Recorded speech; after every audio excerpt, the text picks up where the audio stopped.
Tuesday. Yes, so you had your second session yesterday, and Tuesday.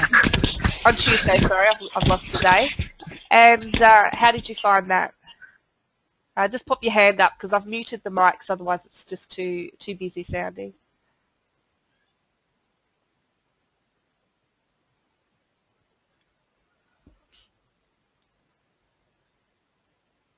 No one wants to make a comment? You'll need to put your hand up if you want to make a comment because otherwise there's too many microphones.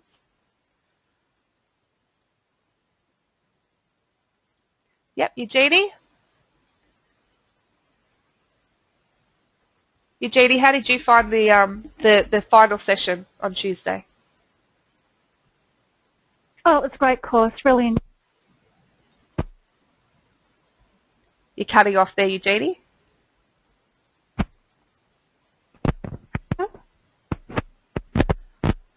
I'm gonna mute you, Eugenie. Sorry, your microphone's playing up a bit. I'm gonna stop the recording. We'll start.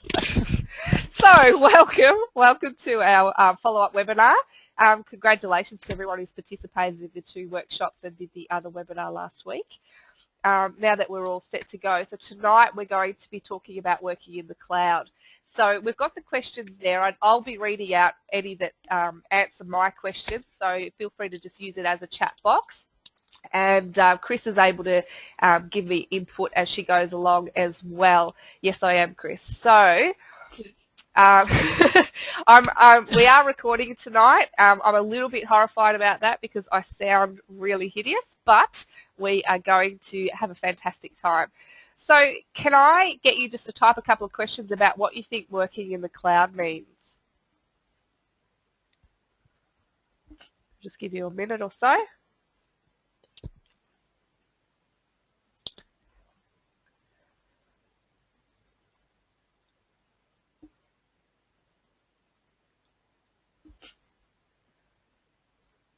Means nothing to you?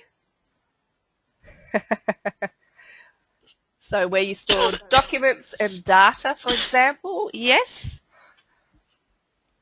And what, do you store them in the cloud, Jennifer? Is that what you're saying? What does the cloud mean?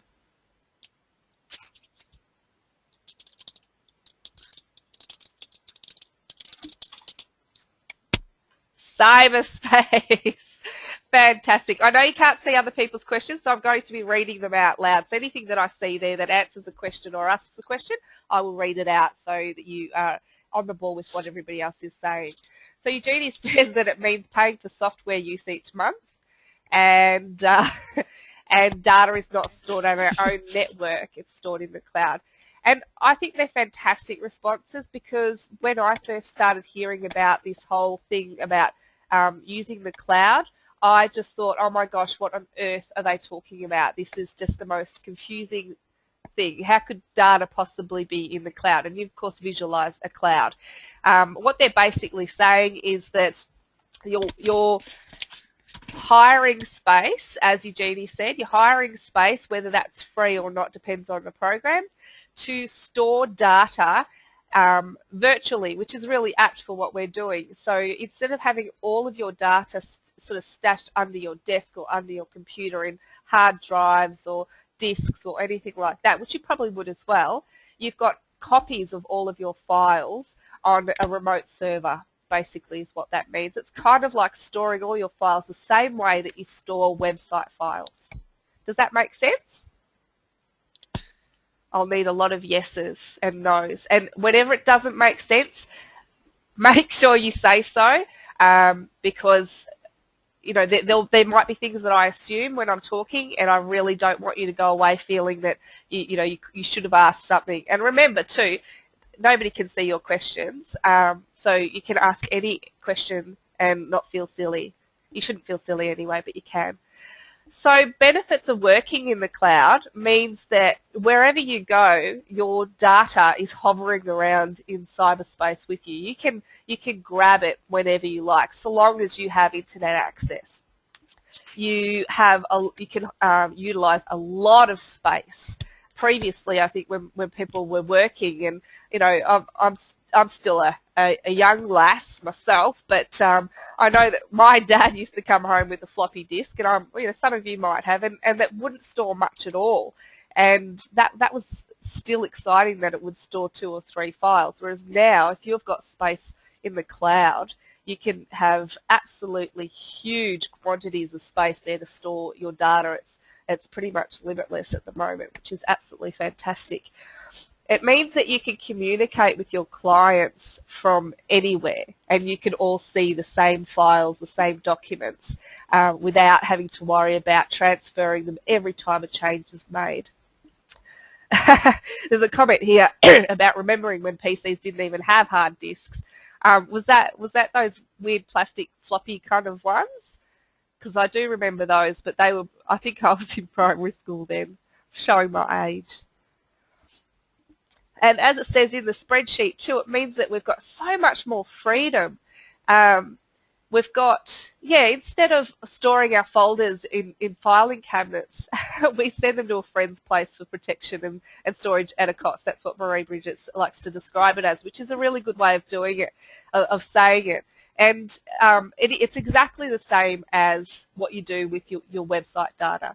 I know that you often wonder where those images, where those files are stored. They're stored in a server. It's basically just a big machine that stores everything for everybody, and there's a bunch of them across the world, and that's where all of the files are stored. So they're not actually in clouds. Oh, it's a breakthrough right there. So we're going to look at the basics of cloud programs that can help us work in the cloud.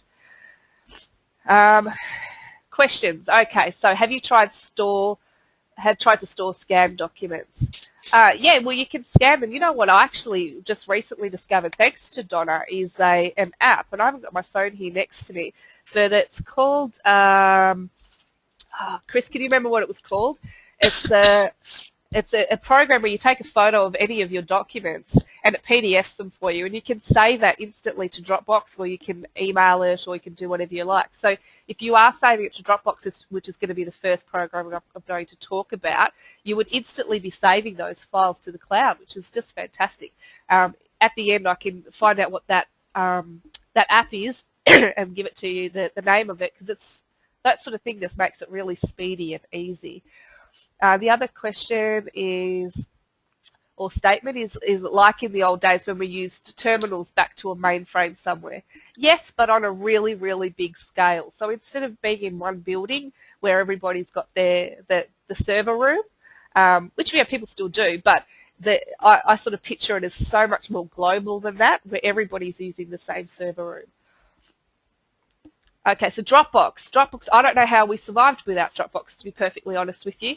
Do you all use Dropbox, or have you heard of it before?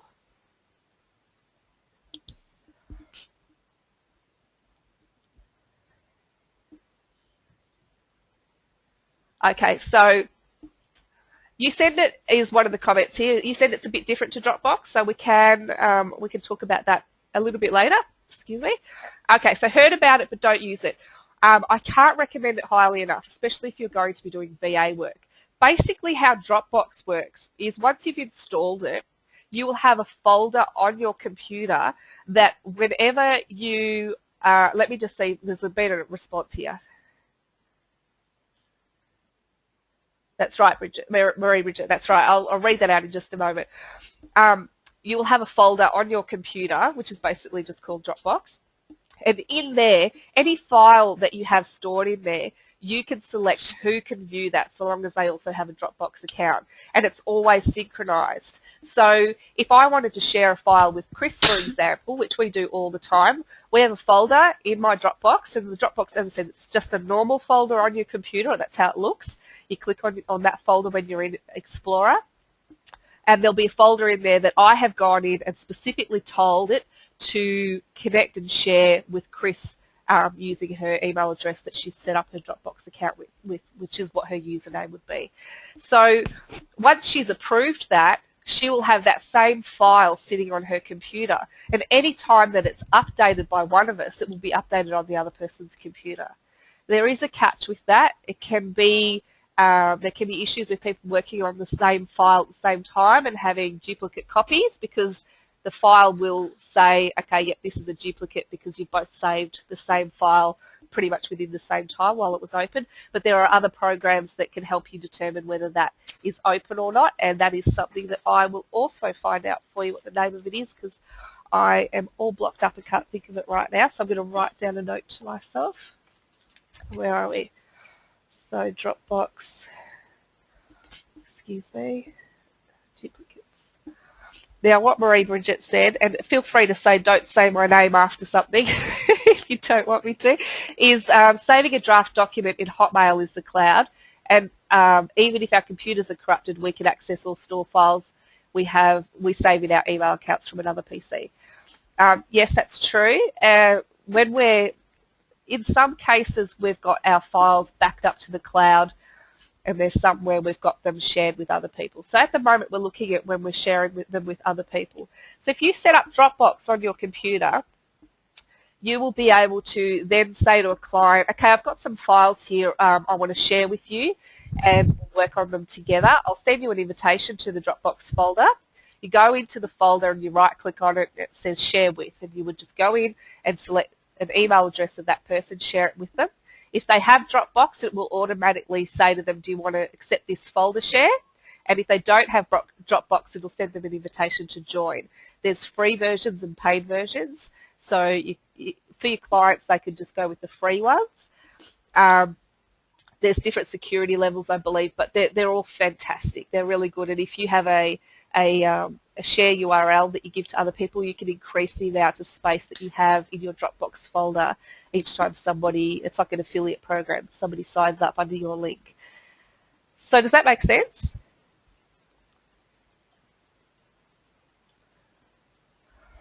The other really cool thing about Dropbox too is you can actually save large files in there. So rather than trying to email backwards and forwards really large files, you can just put them into the Dropbox, and it saves, because some email accounts won't allow you, allow you to go over your limit, and it'll say you can't attach this file because it's too large or whatever. But if it's in Dropbox, and both yourself and your client can then access these files. I recently had I had to send out a series of photos for a project that was being done, and it was hundreds and hundreds of photos to hundreds of different clients, and so rather than send me she would have had to send me hundreds of emails because the files were too big. She just put all the photos into Dropbox, and I took them out as I needed them for each particular person that I was sending them out to. So that's another really great benefit of using Dropbox. Exactly. It's absolutely perfect reason to use it, and one of the main reasons why we have a lot of large files when we're dealing with web work, and and they're constantly being worked on as well. So people will send through a large image and they'll want it changed to work in with their brand or or whatever it is. We change it. It's still there in the Dropbox, but we've got the new version, and everybody knows what version we're working on.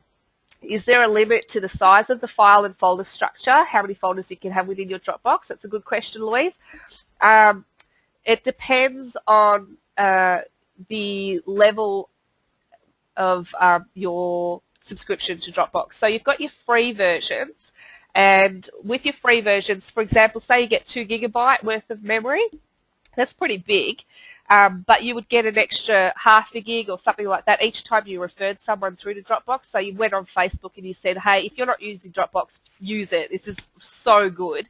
And you put your little URL in there, or your little address there, so that they can click on it, and Dropbox knows that they've found Dropbox through you. You get credited with extra space, and so that's the only way that's gauged in terms of the space. So the amount of folders does not matter. I've got heaps, but the size of the files, there's a cap on that.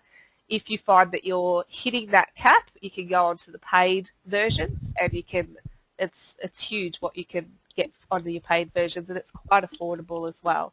So as a VA, it's probably one of the programs that I think you have to have.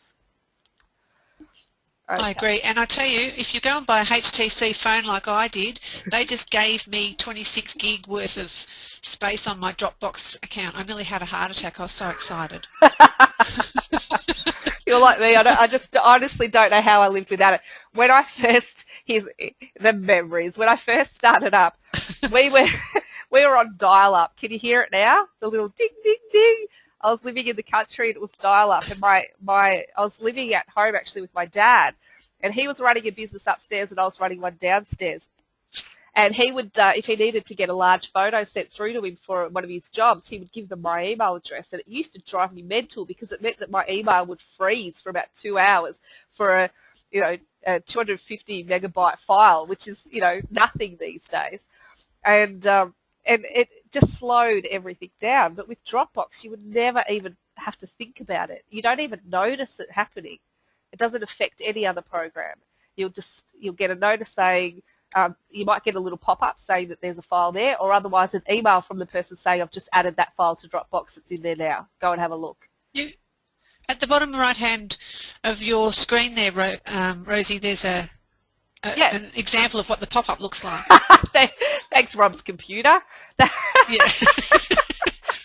How good is that? So that is just right there that you can see. How fantastic is that? That's one of my assistants obviously doing his work, which is fantastic. And he's working on, I can see that he's working on an Artisteer file, and he's just updated it. So it's just given me a notice there. And I can choose to ignore that or not. And because I'm actually not working on that particular project, I'll just ignore it and I can close it. But there's little setting options. What does the settings say? Let's have a look. You can turn the notifications off. I turn them off because they drive me insane. So there you go. These are the notifications. Because I clicked on the little spanner, I could just decide whether or not those notifications come up or not. So Louise was just looking at it going, what is that thing you've got at the bottom of your screen? Now, security is at folder level, Louise. That's but you can have so many folders. So I've got folders that each folder in my Dropbox, and I'll give you a quick squiz at my Dropbox. This is, it sounds like you're looking at my underwear or something, but let's just close this for a second. I'm very, very professional over here. Let's have a look. So this is he'll give you an example. This is my Dropbox. See, it's actually called my Dropbox. So when you download the program and you install it, you'll get a folder like this. Now, one of my Dropbox folders I use a lot is called the Three Amigos, so I've done a little shortcut here. But the Three Amigos is what we're doing right now. I'm going to love it. All of these folders are shared with different people. Every single one of them is shared with different people. So some of them are shared with 3 or 4 people. Some of them are shared with 1 person. It just absolutely depends. So they're shared at this level.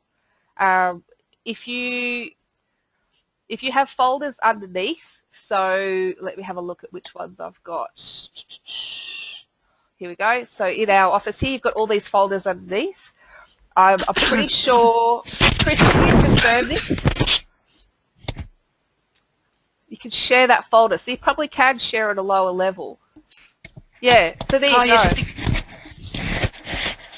Yes, I think you can. Yeah, so, and that's as easy as it is. What I did there was I just did a right click, and you find the little box, the Dropbox icon there, and you can either go to the Dropbox website, or you can share that folder or share the link to that folder. I find share the link is not so helpful for me anyway. It just seems to have errors. But share this folder, and what it'll do is it'll take us to the Dropbox website, and all I do is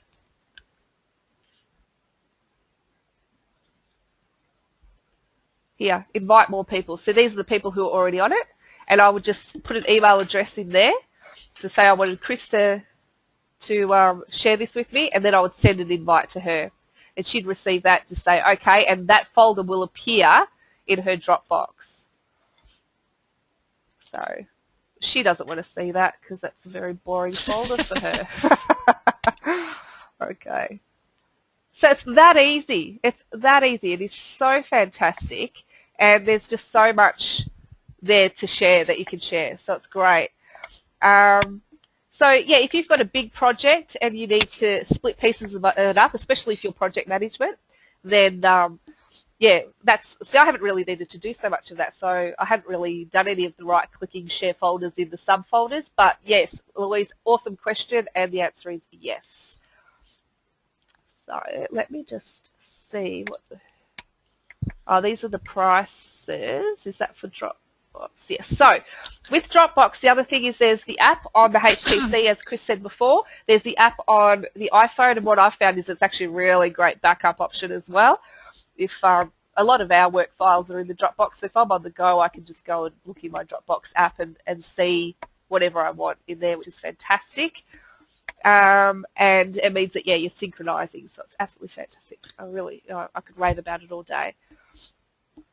Going backwards. All right, so these are the prices as far as this. Donna put this together. So 2 gigabytes, oh, there you go, I was right, for free, or plans starting from $10 per month. There's less security on the free one, which makes sense. But I actually, even on the paid one, I don't put private details like credit card details or anything like that in there. I just don't see why you would. But if you do, just make sure, as she says here, read the fine print and make sure that you're you're sort of covering yourself with that. I feel so beautiful with this voice, nice and sultry. Okay. And I love it when Chris pipes up and splutters into the microphone. We're role modeling. No, we're as bad as each other. Lucky we love our job. So the next one, any final questions on Dropbox? I know I went on about it for a while, but it's so important. Eugenie loves my man voice. I feel honoured. So Marie Bridget, you use Skype. Does anybody else use Skype? Yep.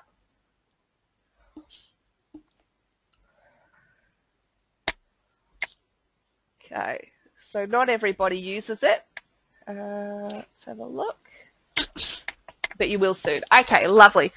Now, it's basically a phone call very similar to what we're doing right now. It's on your computer. You make a call to another member. You can make it to a phone number or another Skype member. Member's a really hard word to say when you've got a blocked nose. And you can just have a phone conversation. So it's great for, yeah, Louise, it's perfect for video conferencing and online training. It's got recording options and all that sort of stuff in terms of there's little plugins and add-ons and stuff. I haven't found them to be overly reliable. Feel free to pipe up if you found any that are good. I got told Pamela was a good app, but I found it just didn't do what I needed it to do with recording. It was very limited. So if you're doing big training things or webinars, you use a software like what we've got here, which is the GoToWebinar software. But for Skype, you can chat. You can just do the text chat, or you can do voice calls on the phone. UCam 5, is that linked to Skype, Louise? Or is that, Louise has said she makes videos for training sessions using UCam 5. Is that like what we're using right now, or is it like Skype?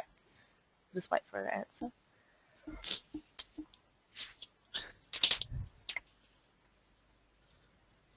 Similar to which one?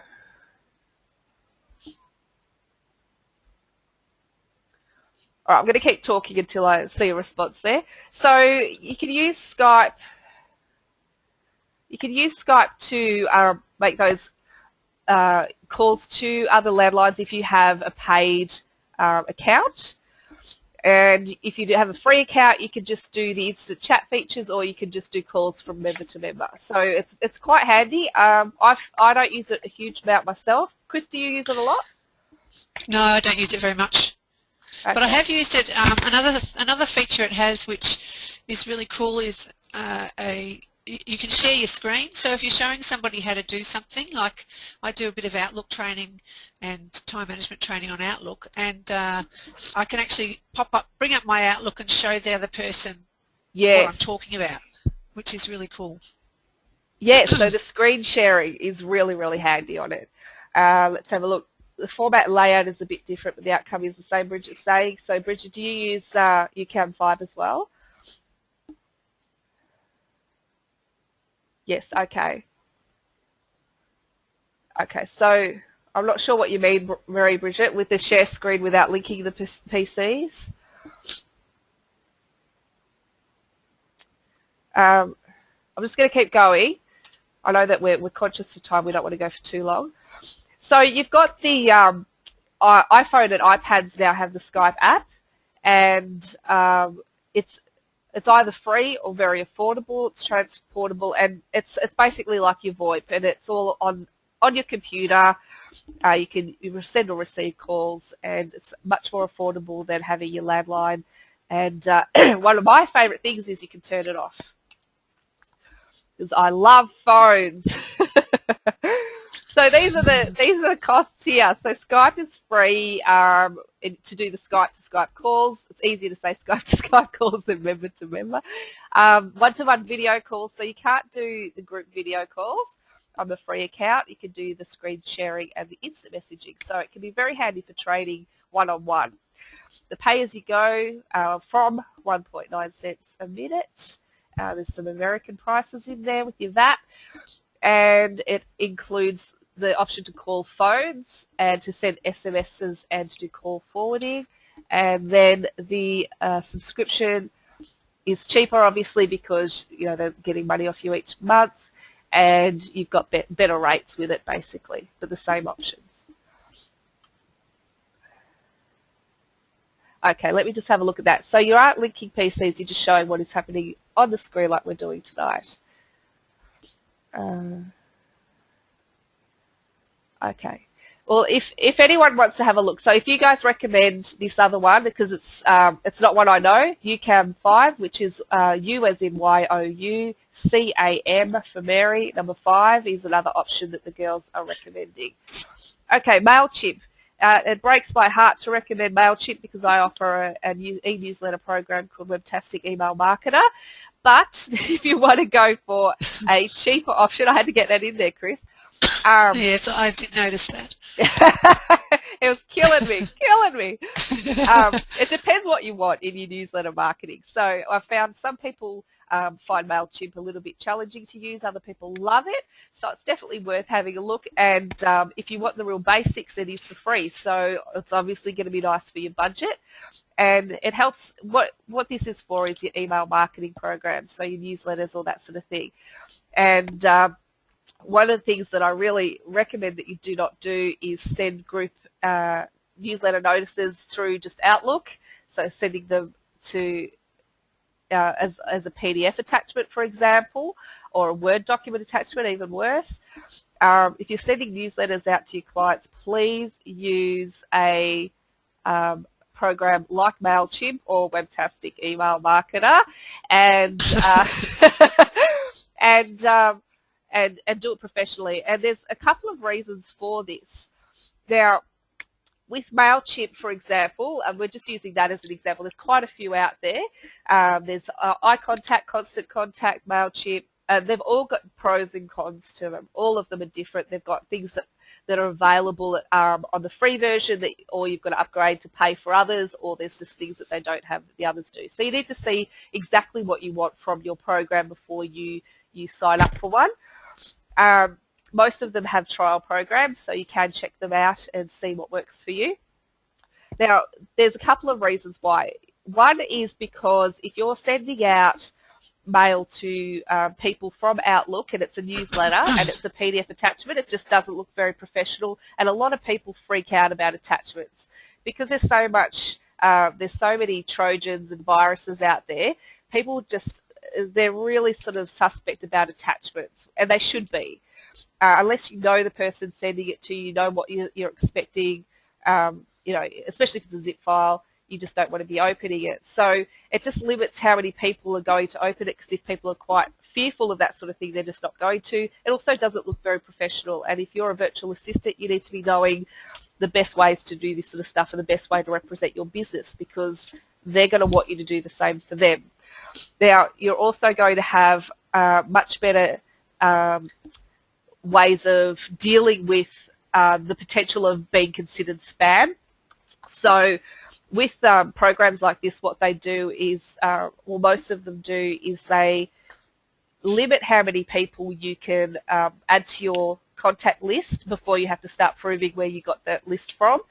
They also are quite strict on how many bounces you get. So if you get a lot of bounces or unsubscribes in the newsletter, they're going to start checking to see whether or not you're using dodgy email addresses or email addresses that are obtained sort of unethically. And the other thing is they've got all the other little points, bullet points ticked in terms of having the right information at the bottom for unsubscribe options, for contact you options, so everything that you need to have there that the receiver needs to see to ensure that they can't say, yes, this is spam, because I can easily unsubscribe. I can contact this person if I want to, and it's gone through a good system. So that's one reason why you would use these. Another one is that the way it looks is just so much better. With some of the programs, they may have changed in the last year or so. I've kind of steered clear of a couple of them, but some of them, when they send their mail out, it looks different depending on whether you're looking at it in Outlook, Hotmail, or Google, or what have you. And they're all going to look slightly different because each program has its own rules. So there's some programs out there that no matter what you do in your newsletter, that program will not look at your background colors, or it will not consider your table widths. They just don't care. So your newsletter is going to look like a dog's dinner because that program just doesn't like doing that. Nothing you can do about it, but if you can use a program that shows you what the newsletter is going to look like in each version of the receiver's end, then you're going to have a much better chance of having a nice newsletter sent out at the end of the day. You can also track how many people are opening the email, how many people are clicking on it, whether they're forwarding on it. So you can do a lot more research and determine whether there's value in doing the newsletter at all. So the prices for the MailChimp one, I'm just going to flick through that fairly quickly because you need to investigate what program's best for you. But as you can see, it's quite affordable. And if you're doing your research afterwards, you're checking your click-through rates and all that sort of stuff, and you're seeing that that's providing value to you, then you can determine what sort of price you can invest in the newsletter program. You can also embed all of those programs. You can embed forms on your website. A lot of them also have forms that you can embed into your social media platforms like Facebook. So you can have a little tab at the top of your Facebook page that will say subscribe to us, and it'll take them to a nice little sign-up form. And it just makes it a lot tidier, easier to track. If they unsubscribe, you don't have that extra work of having to manually remove them from your list. And if you forget to do that, potentially getting into trouble or getting yelled at. And the worst thing that happens is when you send out a big email out to a whole lot of people and you don't use the blind carbon copy in your email, and everybody sees each other's email addresses, heads will roll. People get very, very angry. So use a program like this so that you can avoid all of those little errors.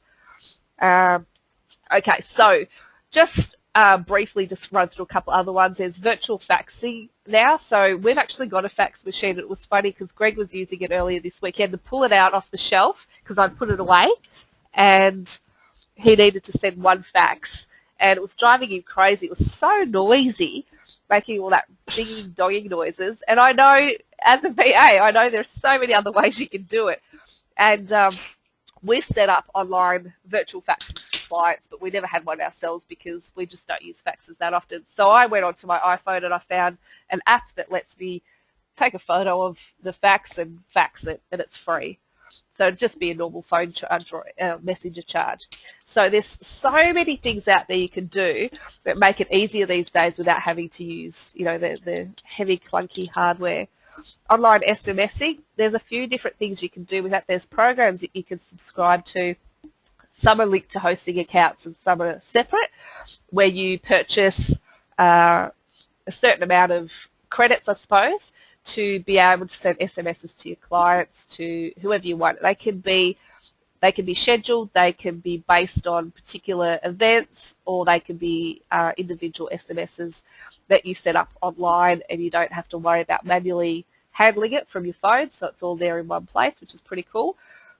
And Google Apps. So a lot of people are using Google Apps now, and and there's just so many things you can do with that, with sharing documents and saving files and all that sort of stuff. So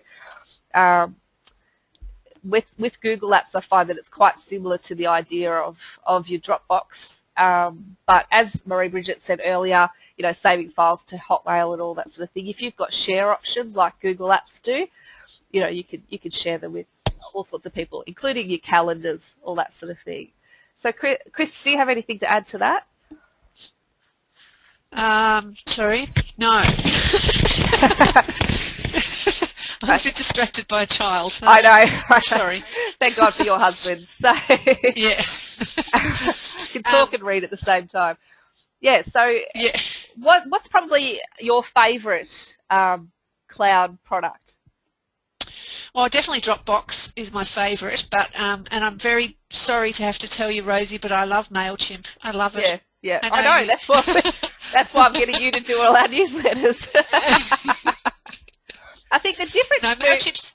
Sorry, with MailChimp, the reason why there are alternative options out there. Like our program is $40 a month, so it's more expensive, but there's a lot more options that are included in that. So what happens is, same as when you get your domain name or your hosting accounts really cheap, and then if you want to actually have anything extra that that does sort of evaluates things or gives you reports or lets you do surveys or anything like that, or like as I said with the hosting, if you want to actually have email addresses and stuff, they start adding to the cost. That's where they start billing you. And in the end, I've had one client with another program, it's Nuvo Mailer or something like that. And in the end, we found she was paying so much because it didn't have bounce management. So the emails were bouncing. It wasn't unsubscribing them after 2 bounces. She had to manually do all that until she paid extra for bounce management, and then she couldn't do scheduling. She couldn't schedule a newsletter, so she had to pay extra for that. And in the end, she's now paying more for that than she would for ours, and ours includes all that in it. So that's what I mean when I say you need to know what you want the program to do for you. If you want it to be a basic newsletter and just give you your basic stats, then yeah, MailChimp's the way to go. But if you want it to do a lot more than that, yeah, you need something bigger. Yeah, and I definitely think MailChimp's the way to go when you're starting out, or if you're doing.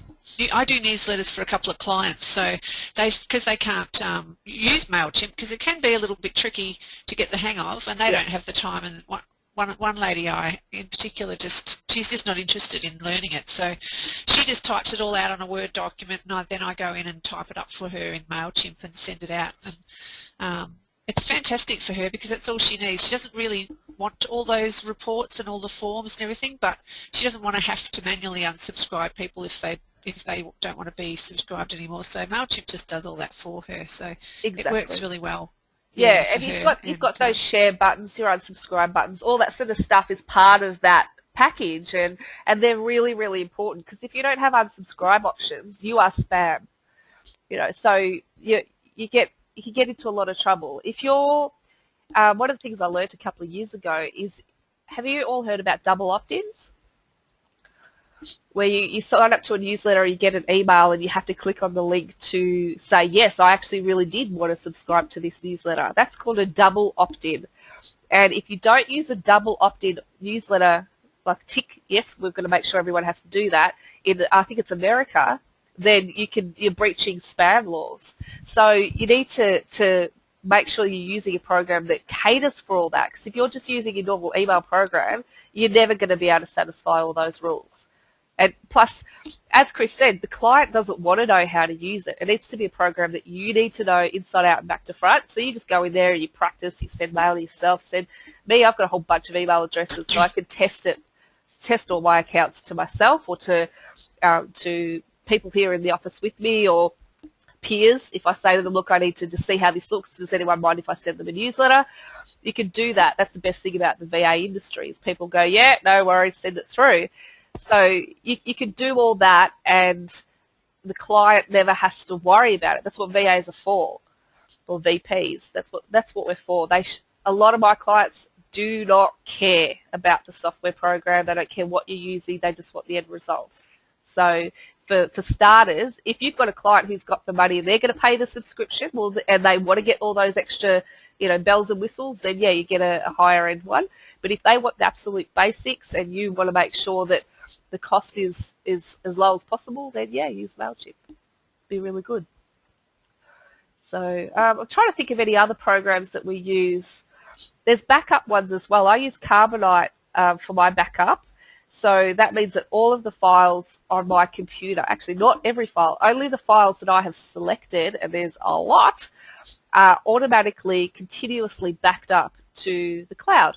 So that was actually really, really fantastic when we moved house, because as per, the method of Australian telecommunications, our house systems didn't go up for about 2 weeks because of, they just seemed to find it very entertaining. But it didn't matter because, well, it did, but it didn't matter so much because we've got our iPads, we've got our iPhones, and I can go into Carbonite and everything's laid out on there the same as it is on my computer, and it's backed up constantly. I don't even notice it. Can you see my toolbar at the bottom of the screen?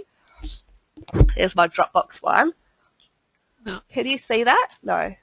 Okay, I can fix that. Show screen. Okay. Can you see them now? Yeah.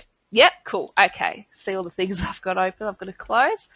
Google Desktop, Google Apps. See all these Google apps and stuff. Actually, my partner here does web design, and his brother works in here as well, and he's a real techie. And I have to get them to set all this stuff up for me, which is really, really handy. Now, where's my Carbonite? There it is. So just click on that. See, freeze your backup. So if I'm doing a whole lot of different stuff and I don't want it to be backing up, I can freeze it or pause for a certain amount of time. Or let's see what happens when I click on that. Here we go. So this is a paid program, but in terms of security for, just those files you just do not want to lose, this backs up my external hard drive as well. It's constantly, it's paused because I've got this open, but it's constantly updating and backing up files. I can search for files, I can browse my backup, so just like any other folder. And also if I've accidentally deleted something on here, it will still be, I'm using my hands like you can see me, it will still be on Carbonite for a couple of days, I think it is, it might even be 20 days. So you can go in and you can select which files that you want there to be able to replace. So that's another program I rely really heavily on. Does anyone else have any other recommendations? I'm just having a look on my computer to see what else there is.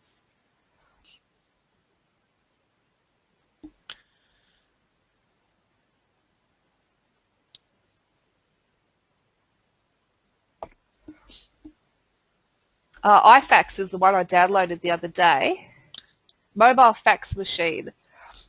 And I haven't tried it yet, but it looks pretty cool and it had good references, and it looks the screen when you log into it looks like an old fax machine, which is kind of cool.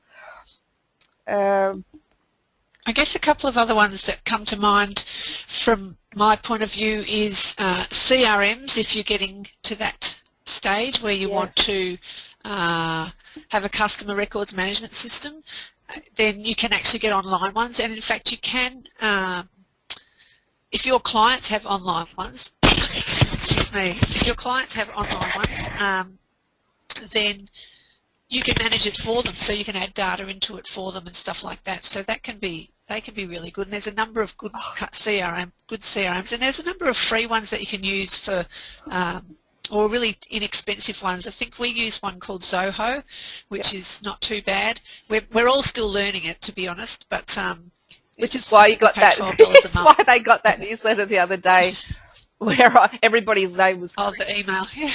Yeah, that was me learning a new system. That's it. But there is a free version of that, or you can have a paid version as well. And there's a number of those. There's Capsule CRM, and there's I can't think of any. But there's also, as well as CRM packages to keep track of your clients and things like that, you can also use accounting packages or invoicing packages online. So things like MyOb has an online one, and that's a little bit expensive, MyOb, but it's something that's good to have in place early, I think. Yeah. your accounting stuff, because that can be, otherwise you can just get into a bit of a mess. Mind you, as Donna said the other day, an Excel spreadsheet is quite adequate when you're very first starting, but I found that I was losing track of who owed me money, and I had to keep going through my spreadsheets, and it was actually easier for me to get my op. So, but you can buy things like that online. You can use FreshBooks or QuickBooks, or there's a whole bunch of different invoicing and accounting online. I actually use QuickBooks. I completely agree with you there too. The reason why I find value in paying for those is the amount of time that I would spend checking and double checking a spreadsheet, which wouldn't notify me if something was overdue or needed to be done. I'd save that money instantly by purchasing the program that would do that for me.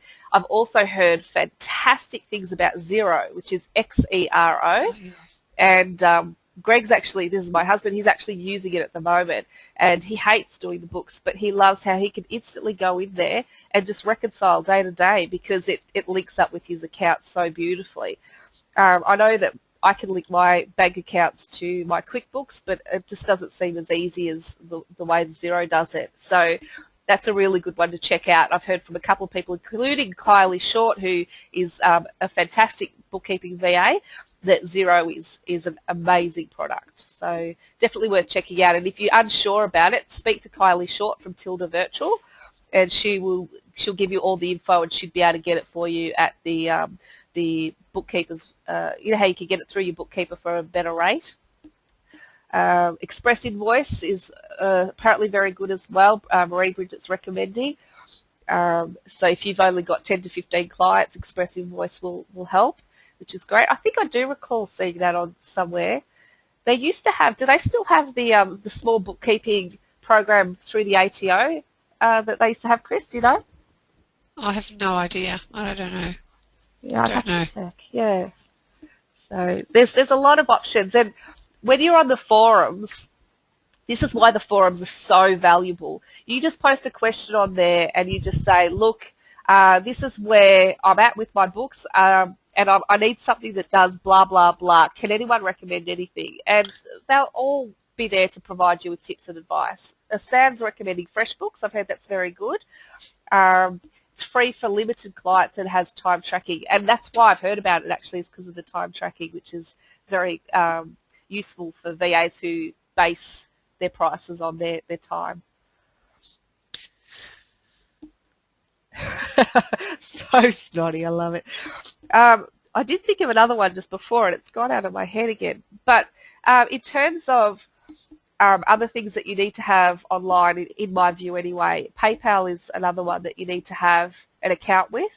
Upgrade that to a business account. It doesn't cost any extra, and you'll be able to get payments from clients through that. They're going to take a fee through PayPal. So what I find is if it's a really nice, juicy, big invoice, try to get them to do a bank transfer rather than PayPal. But for those small PC ones, it's quite handy if you've got subscriptions or renewals or anything that's regular. You can get subscriptions through PayPal, and that can save you a lot of time, and it's very easy to reconcile at the end of the year as well. Any questions?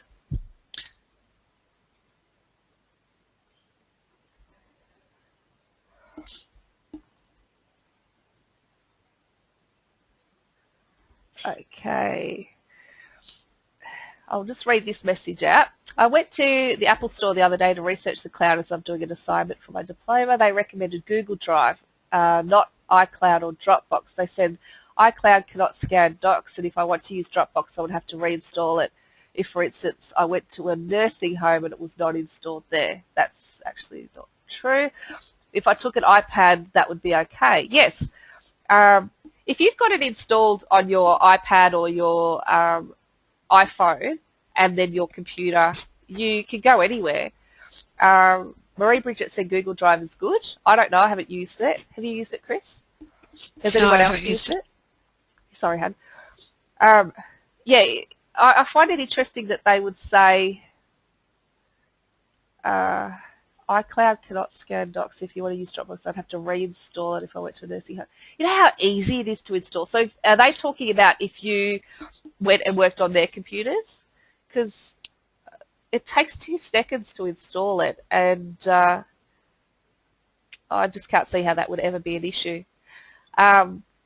One of the things that we want to do is work with clients and help them to set this sort of stuff up, because it is so easy, and it means that it's easier for them to work with virtual professionals if they've got these systems in place, and it's so easy to set them up. So I think rather than this is it's on the record but off the record at the same time, I'm wondering if they're steering you towards Google Drive, Jen, then there might be is there a paid association with Google Drive? Do you have to pay anything?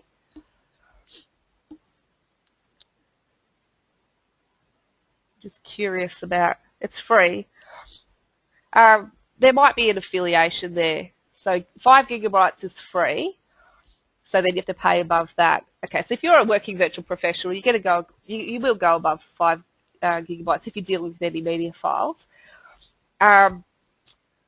I think the people to ask is, Marie Bridget, it's free up to 5 gigabytes. I think the people to ask would be other VAs who have used it, because my personal opinion is that people in the shops are told what they're told, but they're not actively using it necessarily, and they're not using it in the capacity that you'll be using it. So while I haven't got experience with Google Drive, then you would go onto the forums or onto Facebook and ask people who have, and ask VAs or VPs who have, because they're using it in the way you want to use it. So I kind of find that a bit frustrating when you get told what you shouldn't be using by someone who works in a shop, because they're great at what they do, but it's a totally different style of using the program. So I can see that you agree with that. So Chris, would you have anything else to add to that? Oh, definitely. Yeah. Yeah, definitely. Oh, absolutely. I've been told, I can't think of any stories off the top of my head, but I can remember distinctly the feeling of, you don't even know what you're talking about. Looking at a salesperson in, Officeworks or Dick Smith or somewhere, Yep. and going, yeah, no, I need more information. I know other VPs that have used this product this way, and you're telling me it can't be done. Yeah, I need to go find somebody else to talk to. So I definitely agree. Yeah, definitely get into Facebook or even LinkedIn. LinkedIn's actually got some really, really great virtual assistant and virtual professional groups with within there. So yeah, hop onto those and ask those kind of questions, because they're the ones using it, as you said, and they're the ones that really know. They've gone in and done the nitty-gritty, and they've also fallen over on stuff that doesn't work. So when you're on Facebook as well, if there's particular areas that you're focusing on, make sure you let people like Donna, Chris and myself know, because we're parts of some of the groups that are on Facebook that you wouldn't find normally. And we can invite you into groups where people focus on particular programs. So, for example, there's a VAs in WordPress group that I started up about a year ago. There's quite a few VAs in there. And we're constantly asking each other about different apps and just tweaks around things that don't quite work, because exactly the same thing as with any software program. You need people who are in there working on them.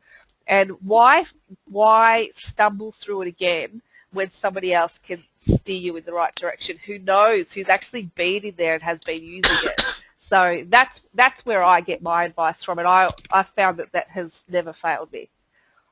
That would be good. I actually didn't know about that group myself, because I don't use WordPress, but I know there were a couple of people in the course who are looking to use WordPress and offer that as a service. So if those people can make themselves known to Rosie, she'll invite you into that group.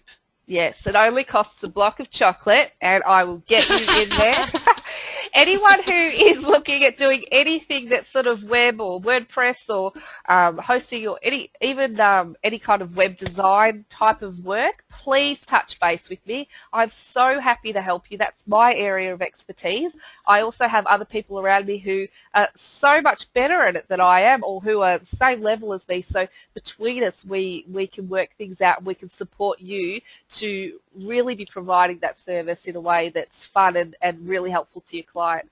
So that's my role within our little group with Chris and Donna, is supporting you with that. So yeah, make sure that you either email me, or when we finish this chat, just pop a question up and I'll touch base with you. So after this session, is this the last session, Chris? I think so. unless there's some compelling questions that people need answering. Which we're always happy to answer, yes. Which of course. So assuming that you've answered all your questions beautifully, you've satisfied the attendance criteria, which is really exciting, and I hope you've had a really great time. And if you have, and if you've learnt some new stuff, please feel free to do an email or video testimonial for us, because we are still setting ourselves up and getting the ball rolling, so that would be so helpful to us. We'll be sending you a whole lot of stuff in the mail that'll be lots of fun. It'll tell you about the Jumpstart program, so if you're excited about doing the VA thing and you are still new at it and you want to jumpstart that and get access to the things that we do at Jumpstart, I don't know if they went through it so much the other day, but we go through what your niche area can be, so a bit of brainstorming. We go through some contracts, agreements. We look at, I think you've already looked at personality types, so we'll probably just touch on that a little bit again. We also, you go home with a whole lot of different files to help you out, to get you started. We go through so many different things about the industry to help you out. The other thing that you walk away with is a basic website that a WordPress site that we will walk you through. So once you get there, we'll have you set up with a domain name and hosting, and we set you up with a basic template, and there's options there to communicate with us ongoing to make sure that that's working for you and you've got it representing you the way that you want. So there's so much. It will be a brain explosion. It always is. You see people with their eyes popping out of their head by the end of the session, but they're always so excited. And we've got some. Eugenie's done the Jumpstart. Has anybody else here done the Jumpstart? Eugenie, are you happy to say anything good about the Jumpstart? If it's evil, don't say it. I'll take your mic off, Eugenie. Hang on a sec. There you go. So you've got your microphone now, Eugenie.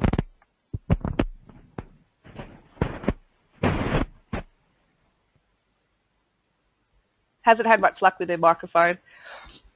You know what you could do? You could type a testimonial and I could read the bits that I like. I'm the only one who sees it. Sounds so dodgy. Give it another go, Eugenie. No. Marie Bridget's got a question. In terms of, what do you mean by PPC, Marie Bridget? I'm a bit foggy in the brain, so it could be something very obvious, but pay-per-click. Okay. You can do, her question is about good web ranking and pay-per-click campaigns. We can do a class on that, Marie Bridget, if there's demand on it, demand for it. We're actually,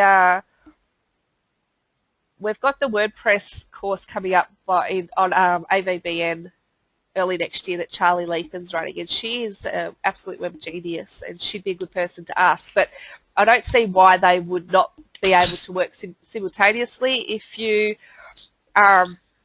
you can totally do them both at the same time. So with the good web ranking, what you need to be doing, and this is a little bit off track, but what you need to be doing is make sure that you've got all the keywords that you want to be represented for. So when people go into Google and they start looking for someone who does, I don't know, what's your specialty? Say it's document formatting or a medical transcription. You want those words represented throughout your website so that Google goes, okay, that's what this person is trying to represent. When you've got a WordPress site, there's applications that you can add to it, plugins that allow you to be more specific with your search engine optimization. So you can go in there and put in a lot of keywords, and it supports you with that ranking. It depends on what the competition's like. If you want to be ranked really well for bookkeeping Australia-wide, you're going to have to do a lot of work, and you're probably going to have to pay someone pretty good money because there's so much competition out there. But if you're the only VA who does medical transcription in Swahili, well, then you're not going to have to do too much competition on that. You just have to have those words on your website. You'll probably be found. But there's a few tricks with SEO, search engine optimization, that helps you with your web ranking, meaning how you're found on Google. But the pay-per-click, you can just do that on Facebook, on Google, any way you like. So, yeah, use your built-in SEO Link it to Google Analytics. If you have a Google account, set up Google Analytics, link that to your WordPress site. It'll give you instructions, and if you need help, always put your hand up, and it will start giving you statistics so you know whether it's working or not. Now, yeah, so that's off track a little bit. I just want to read out Eugenie's testimony, so long as it was really good. Let's have a look. She's written, and I swear this is true. She said, Jumpstart was we great. can't believe they're not going to believe a word you say now, Rosie. Well, as she's left feedback on our website, which is vbdh.com.au, so you can go and have a look. She said the main thing to think about is what you want to call your website. It has some basic info to input. Find out about forms, themes, and widgets. Yeah, so when you leave the Jumpstart, one thing I really recommend is following up with us to make sure that Eugenie loves that I have control over her website. If I want to log in there, I can do whatever I like.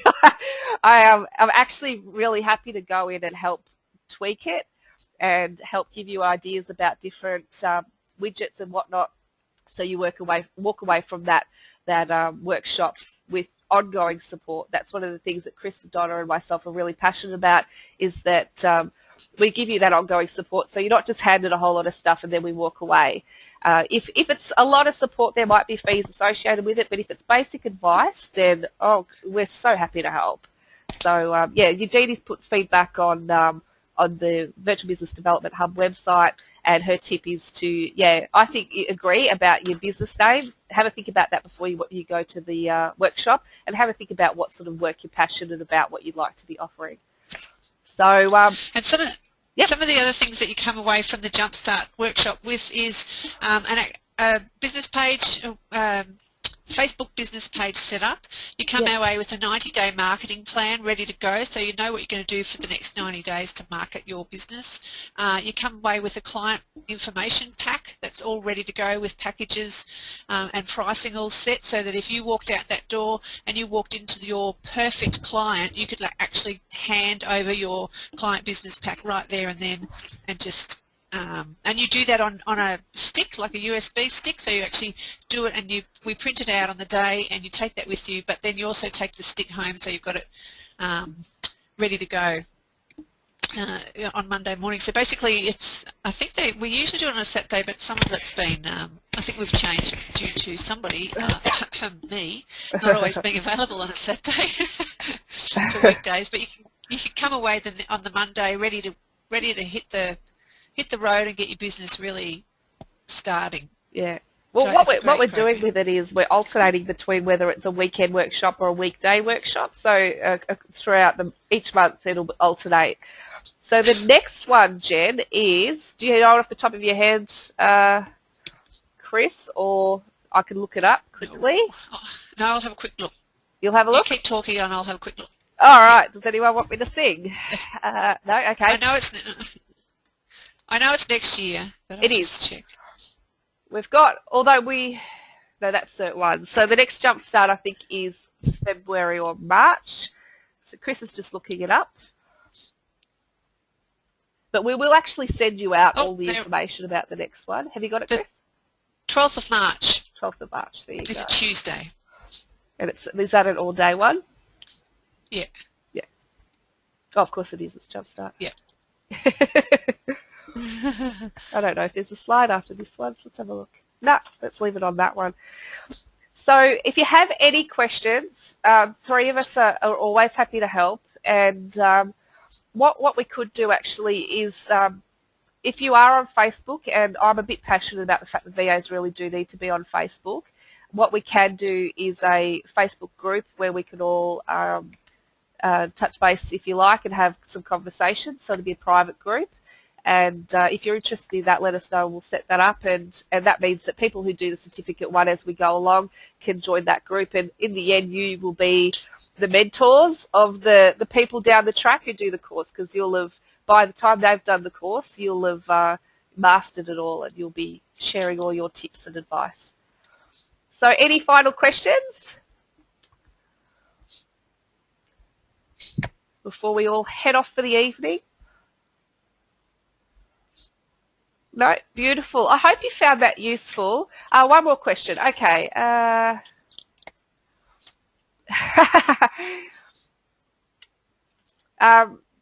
Eugenie said thank you to Rosie and Chris. We appreciate that, Eugenie.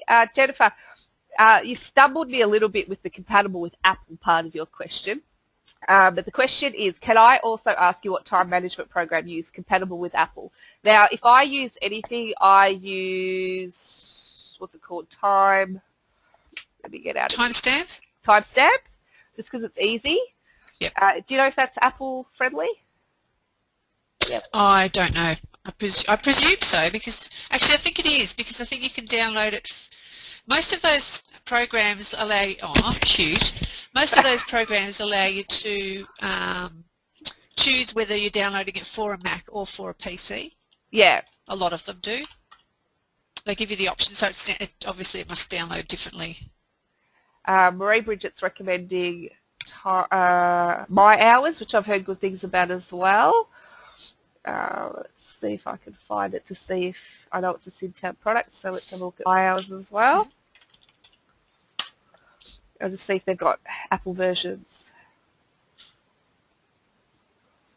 This one, to me, when I first saw it, I thought, gosh, that looks so dodgy, but it's a very simple but very helpful program. So, okay, so I don't know if it's got an Apple version. Looks like it's just, does that ring a bell for anybody? What's 2K? Is that Apple? I have no idea. Yeah, I don't know if that does, so let's have a look at My Hours. Marie Bridget loves this one. She's used it a couple of times and just found it really easy.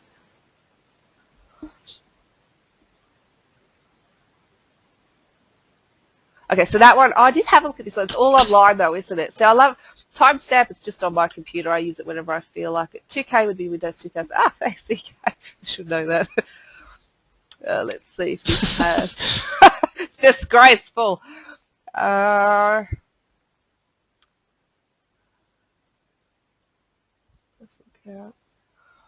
So I'm guessing that this one would be, because it's online, it wouldn't really matter web-based. Because web-based, it's the My Hours one.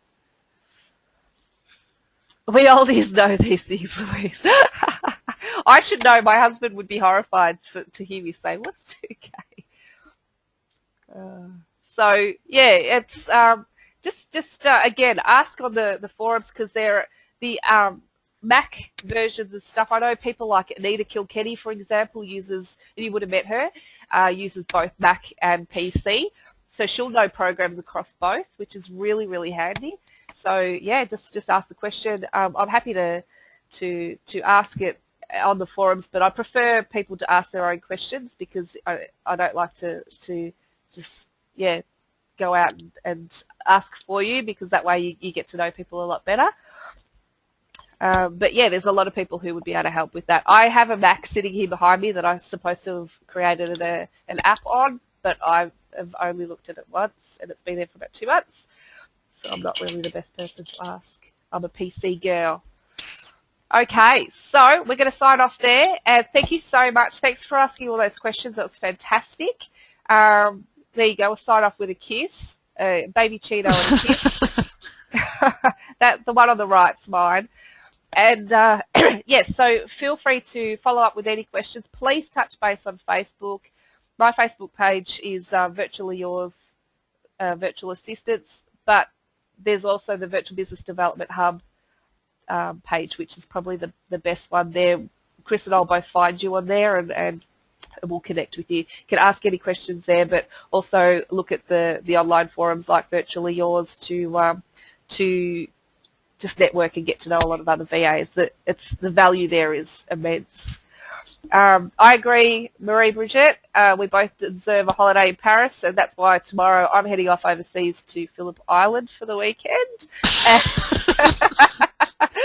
I don't know about Chris, but I'm living the high life. Marie Bridget's like, wow. No, I'll be stuck here in good old Heathmont. Oh, it's a lovely life, isn't it? I'll be taking my tissues with me. So I really commend you all for doing the certificate. I really wish I could have come and met you, but there'll be other opportunities where we'll get to meet face to face. And I'm just really proud of you all for signing up for it and following it through. So on behalf of Donna, Chris and myself, we thank you. Yes, we do. And as far as I'm concerned, it was delightful to meet you all, and I wish you all the best in your businesses. And I know we'll still see each other from time to time. And as Rosie said and Donna said the other day, do not hesitate to contact us with a question. Don't even think twice about it, because we are most happy to help. We're excited. We're excited to see new VAs coming through, and yeah, it's just cool. It's good for you guys. It is. It's fantastic. So you make us happy when you give us ways that we can support you. So have a fantastic evening. Thanks, Chris, for supporting with this webinar tonight. Really appreciate it, and for doing everything else you guys have done. And thanks for all your comments, ladies. I can see them all popping up, and I really appreciate it. And yeah, we'll all touch base soon, and we'll be sending you some stuff in the mail. So you'll hear from us very soon. Have a fantastic evening. Bye-bye. Bye.